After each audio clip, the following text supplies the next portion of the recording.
The Street Files, a complete mystery short story, every Wednesday. File 22. One Night in Chelsea. The roads are nearly deserted on this Sunday morning, as Olivia Street turns out of South Kensington Tube Station and starts the 20-minute walk to the King's Road. Her telephone had rumbled with a call at 6 a.m, and being a freelance lawyer, weekend working is not unusual. She crosses the Fulham Road and heads further south. When she'd answered the call, the woman was direct and to the point, and just said that she needed a lawyer and could Olivia come to the house immediately.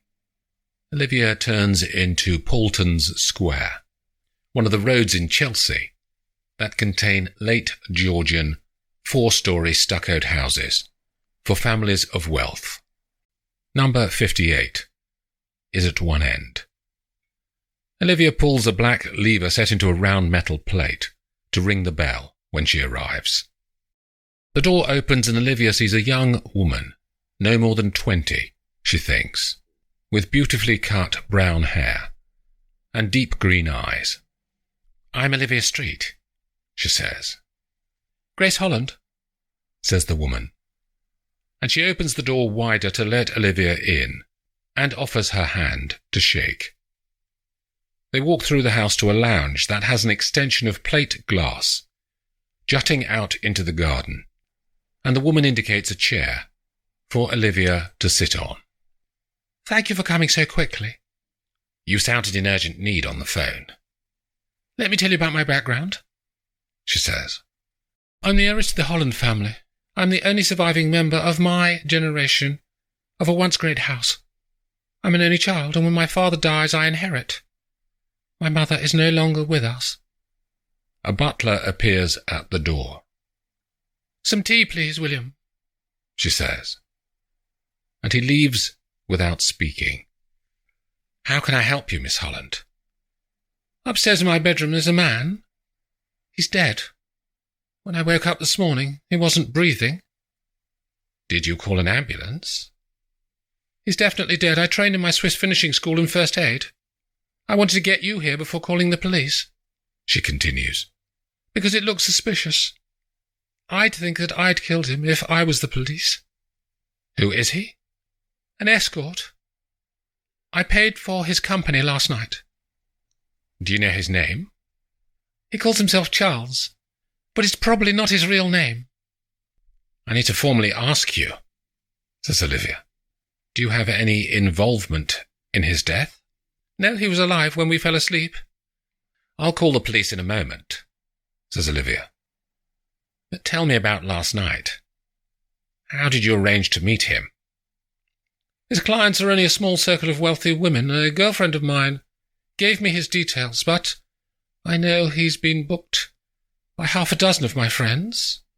He's discreet, or was discreet, perhaps I should say." "Did he call here at the house?" "No, we had dinner at Medlar, on the King's Road, the French place. Then we walked back. It's only 5 minutes."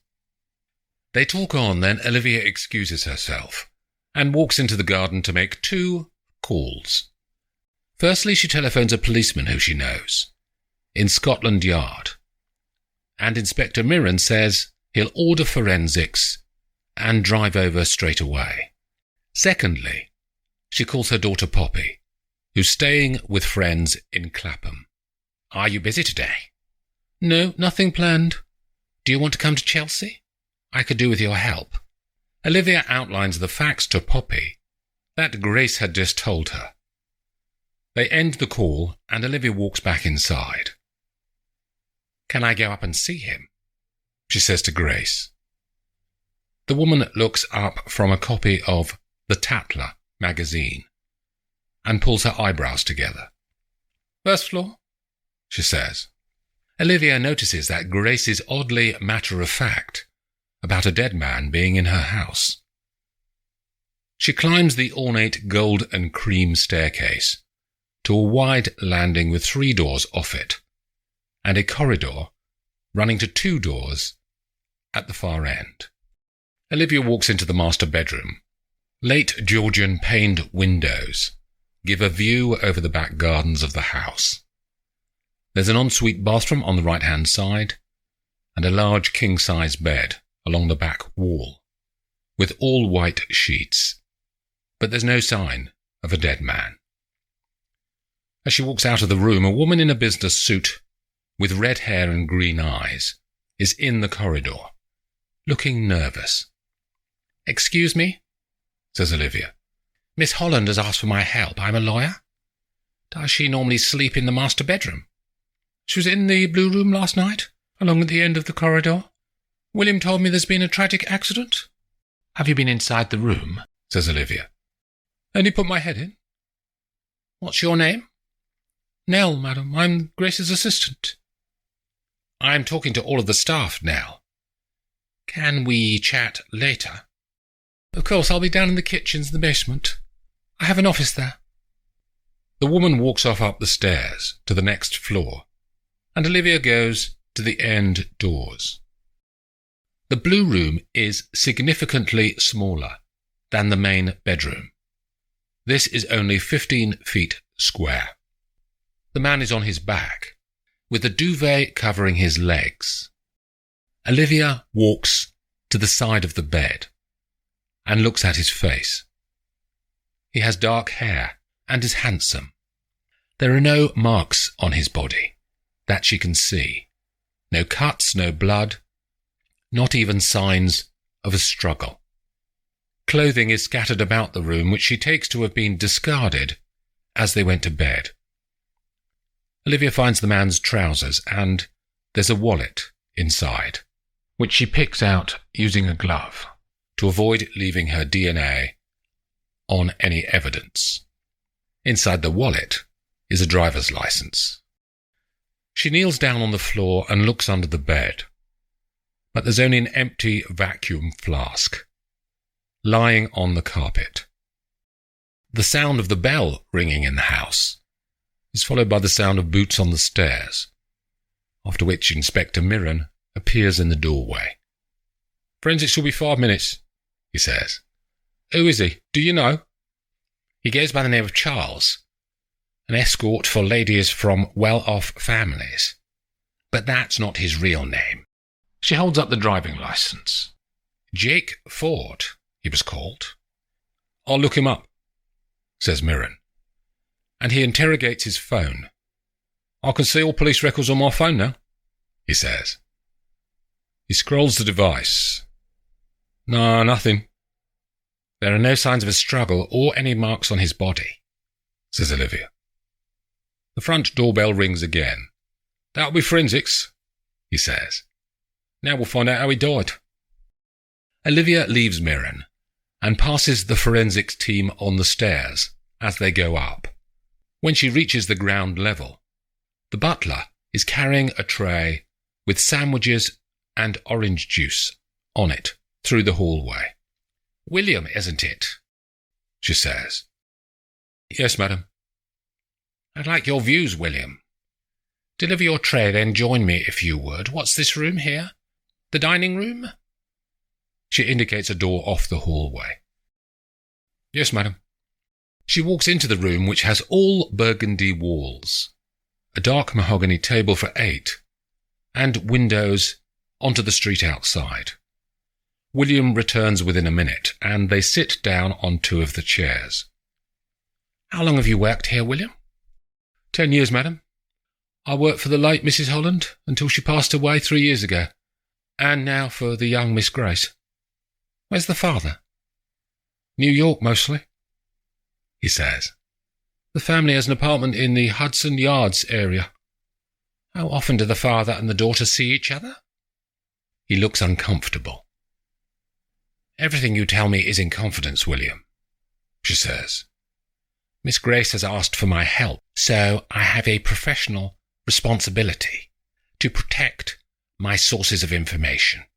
He nods very slightly as he thinks. "They hardly see each other," he says eventually. "Did they see each other more when her mother was alive?" "No." "The man upstairs, says Olivia. Have you seen him before in Miss Grace's company? He nods. Often? Every couple of weeks? Did you ever talk to him? Not my place, madam, says William. But do you have any views about him? She waits for the butler to choose the right words. I thought he was after her money. Do you have any evidence for that? She says. Just his attitude. I've seen a few men like him buzzing around her millions. Did you hear the man say anything about her money? Or anything that implied he aspired to be more than just a paid bedfellow for her? Just my experience, madam. What do you think of Miss Grace? William briefly looks to the street outside. I think she's at risk. From whom? Herself. Explain that. She'll inherit hundreds of millions, and that's public knowledge. Her father is in the news every few weeks, and he's had some health shocks over the last couple of years. A heart attack, a mild one apparently. But he lives a life on Michelin-starred restaurants every night, 2 bottles of wine and brandy afterwards. He's 60 next year. He's been living like that for years. He could keel over at any time, and people know that. And they know Miss Grace is their gateway to a fortune. What's your explanation for her paying for men's company like this? I have no idea, says William. Not a world-iron habit, madam. Nell appears at the doorway. Your daughter's downstairs, madam. Shall I bring her up? Please, says Olivia. She turns to the butler. Thank you, William. You've been very useful. A minute later, Poppy is shown into the room, and Olivia asks her if she'll talk to Nell about what she saw the previous evening, and the girl heads back down to the kitchens to find the assistant. Olivia walks back up to talk to the inspector, and when she arrives, Mirren is watching the 2 forensics officers at work. We've got a cause of death, he says. Asphyxiation. Nitrogen hypoxia. That explains there being no outside signs of trauma on the body. And the lads found something else? Mirren walks to the window and points to the gap between the window and the frame. So the sticky marks? He says.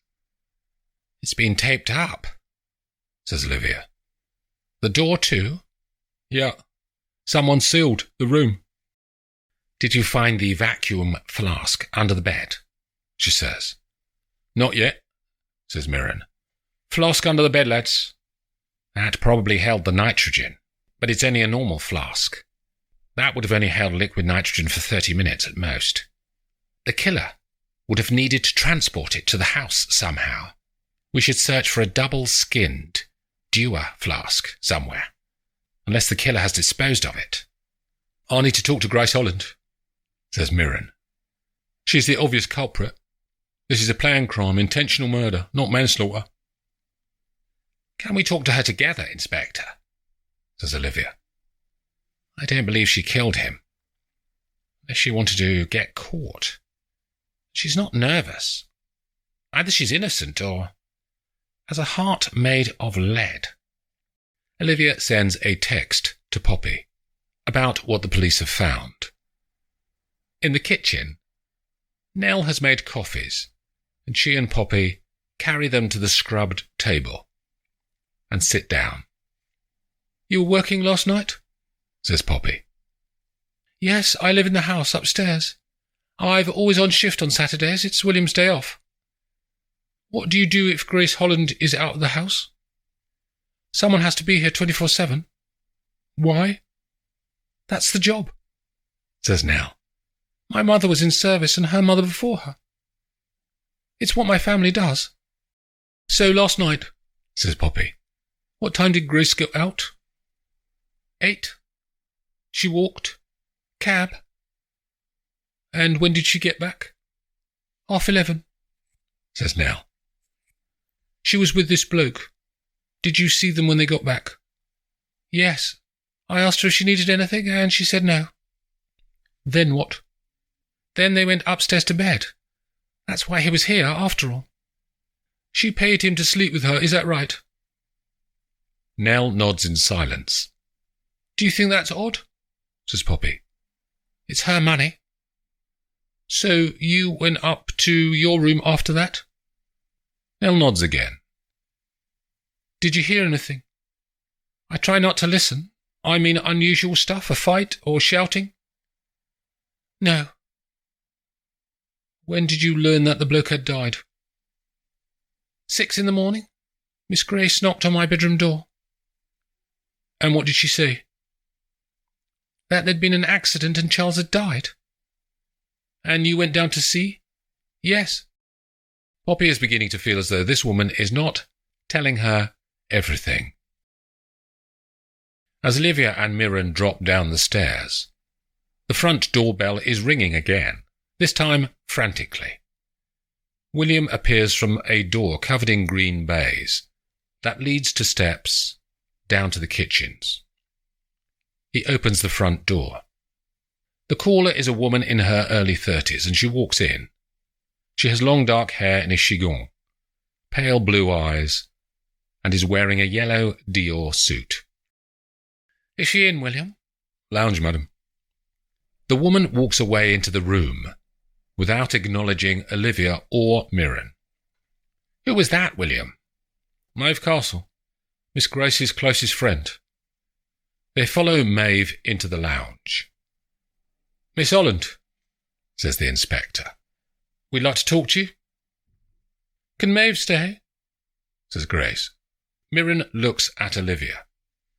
Going to talk about the details of last night, Miss Holland. Are you happy for your friend to hear all of that? Grace waves her hand dismissively. There's nothing Maeve doesn't know already. They all sit on 2 sofas, either side of a marble fireplace that is 6 foot high and 6 foot wide. Last night, begins Mirren, addressing Grace. You arrived back here and went to bed with Mr. Jake Ford. Is that Charles's real name? Grace and Maeve exchange a glance of amusement. We never knew. We, says Olivia. Maeve was one of his elite client list too. When did you wake up? Says Mirren to Grace. 3, no, 4, something like that. Was Jake Ford still alive then?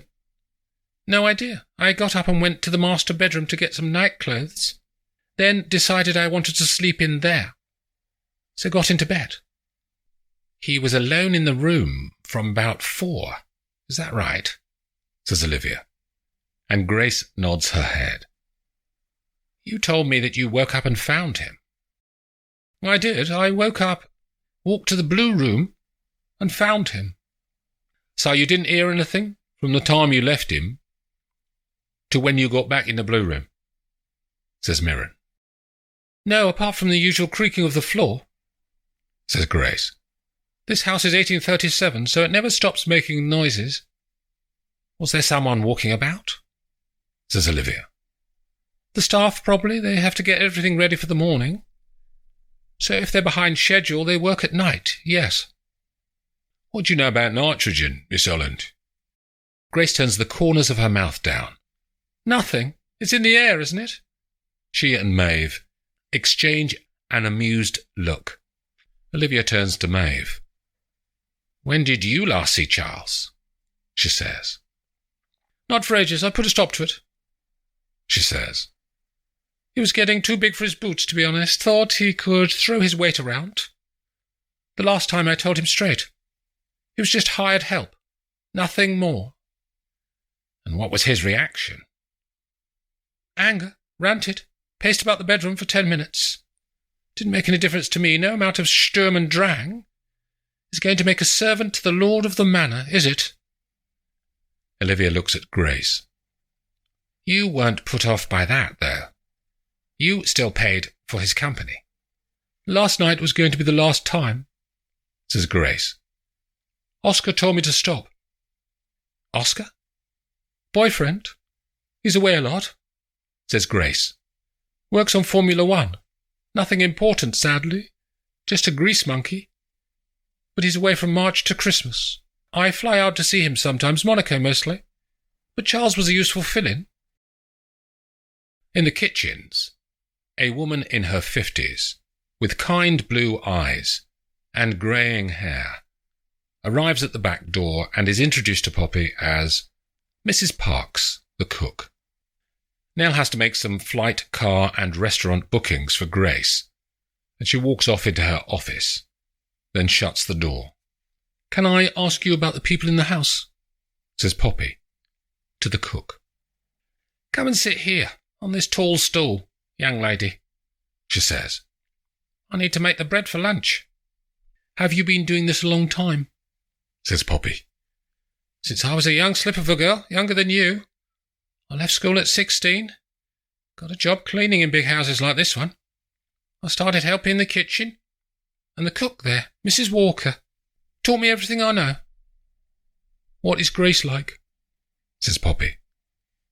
Mrs. Parks stops to consider her words. "She misses her mother," says the woman. "Money doesn't bring happiness, you know. Doesn't make up for someone looking after you. I try my best, but I'm down here. She's up there." "Do you have any children?"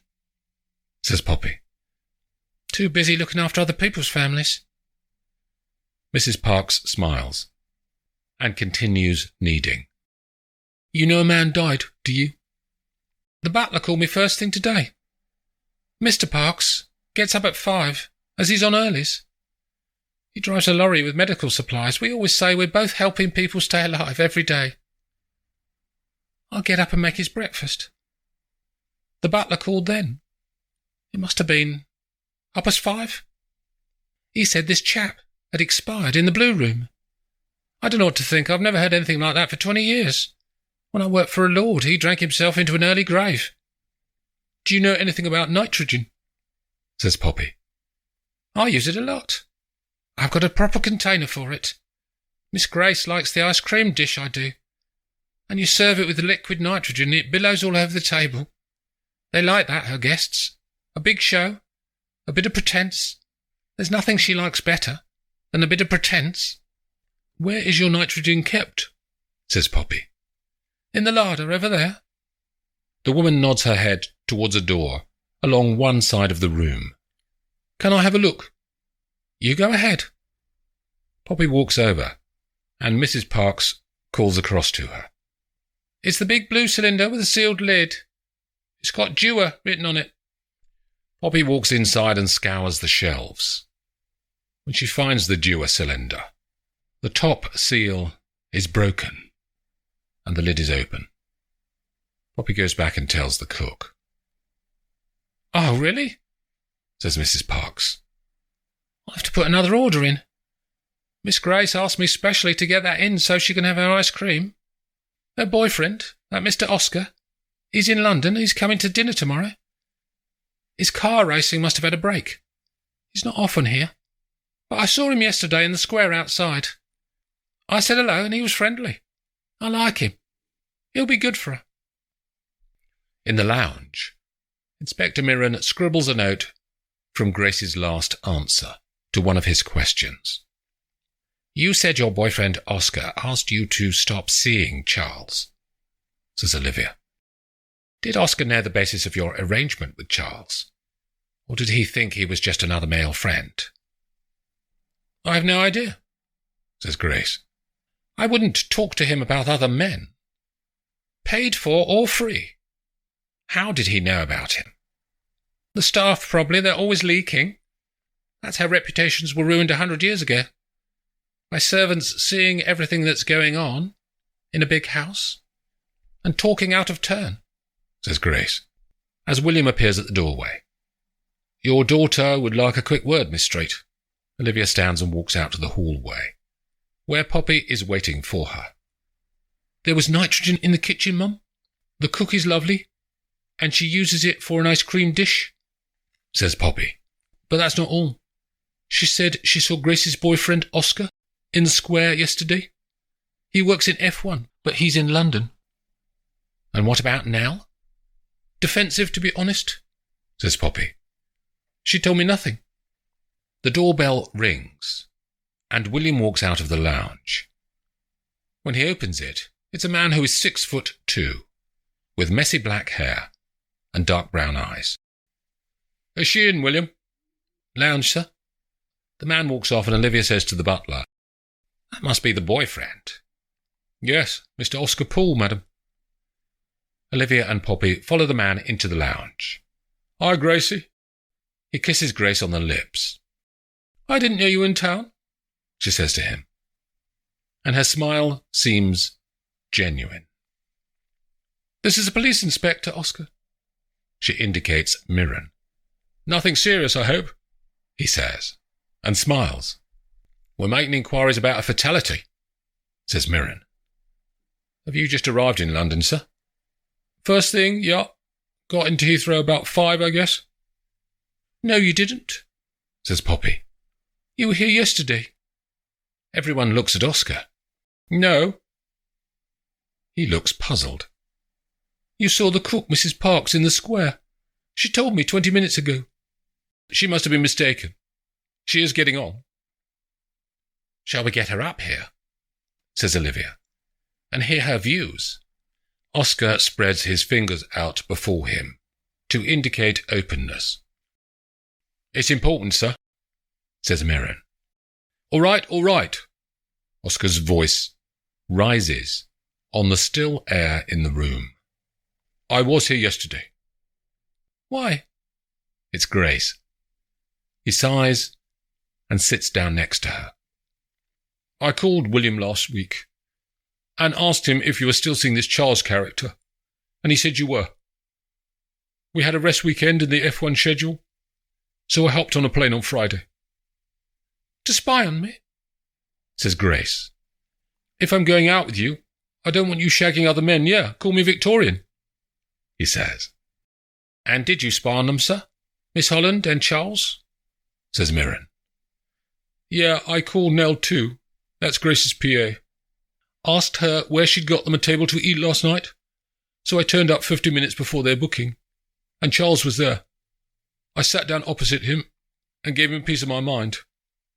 "What do you know about nitrogen, sir?" says Mirren. "What? Nothing. Well, we use it in the cars. The tyres are filled with nitrogen gas." "So you have access to it, do you, sir?" "Not really. I'm in engineering, not pit crew. They inflate the tyres, and anyway, you can't just move liquid nitrogen. It needs specialist canisters. Why all this interest?" "After the restaurant," says Olivia. "Where did you go?" "Hotel. I booked one down near Regent Street. Met up with some mates, we had some beers, then curry in Soho." "I need to ask this, sir," says Mirren. "Were you in this house here on Portman Square between 4 and 6 this morning?" "No, I was out for the count. Had too many beers. Why?" Mirren looks at Olivia. "Can you come with me, sir?" says the inspector. "And you and your daughter, please, Olivia." They walk out to the hallway, and Mirren asks Oscar to wait in the dining room, and he closes the door. "Opportunity and motive," says Olivia, when the three of them huddle together near the front door. "But Oscar couldn't have taken the nitrogen from his F1 team," says Poppy. "He came on a plane into Heathrow. You'd never get that past security." "But, Inspector, there's nitrogen in the kitchen for cooking that's had its seal broken. That seems much more likely as the weapon." "Agreed," says Olivia. "I'll have to take the boyfriend in for questioning now," says Mirren. "Too many coincidences in his story, and he lied about being in London." Nell walks down from upstairs as they're talking. In her hand is a black rubbish sack. "Nothing should be removed, miss, until forensics have finished," says Mirren. Nell looks more worried than earlier, and she's frozen to the spot, which piques Olivia's suspicions. "What's in the bag now?" she says. "Just rubbish." "Can I throw it away for you?" Olivia reaches out her hand. It's fine. Olivia can see the woman's nerves are rattled. Give me the bag now. Olivia reaches out her hand again and takes the bag, then looks inside. Sticky tape, she says. That's been pulled off quickly. And there are tiny fragments of white paint on it. Just doing my job. Do you know what happened, Nell? Nell shakes her head. I don't care what they do with their lives. I'm here to make their lives better. To be their helper. If you were threatened to do something, tell us, because it will mitigate any prison sentence. Nell flicks her eyes between Olivia, Poppy, and Mirren. She pulls her eyebrows together. There's a slice of dead air in the hallway. Then Nell says, I woke up Miss Grace at 4, and she went off to her room. I sealed the blue room, decanted the nitrogen from downstairs into a smaller flask, then left it under the bed. I went in at 6 and stripped off the sealing tape, then went back to bed. Why did you do it? Says Poppy. Miss Grace. She asked for my help. It's just a job. It's not just a job. To me. It's everything. It's who I am. It's who my family's always been. We're helpers. It's what we do. Come with me, miss, says Mirren. We'll get a car over here, and we can talk more down the station. He leads her downstairs to the kitchens. It's sad, isn't it, says Poppy, that she felt she had to do anything they asked of her?